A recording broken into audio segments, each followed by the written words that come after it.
नमस्कार मु आपण को नहीं जीवी ओडिशार ढेंकानाल जिले में एक एमिदी मंदिर को जहाँकि ना केवल एक धार्मिक स्थल बरम यह एक अनोखा अनुभव मध्य जार ना हो कपिलास द कैलास ऑफ ओडिशा।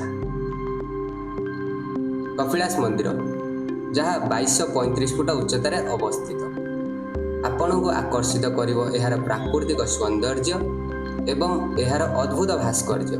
यही मंदिर भगवान शिवं को समर्पित। एठाकार शांति परिवेश आपण को एक भिन्न दुनिया को नहीं जीवो। मु आपण को यही मंदिर अभिमुखे नहीं चलुछि जेउठारे आमे एहार अद्भुत भास्कर्य एहा पछर कथा एवं एठाकार प्राकृतिक सौंदर्य देखिबा। तेबे आसंतु आमे आरंभ करिबा एही अनोखा सफर।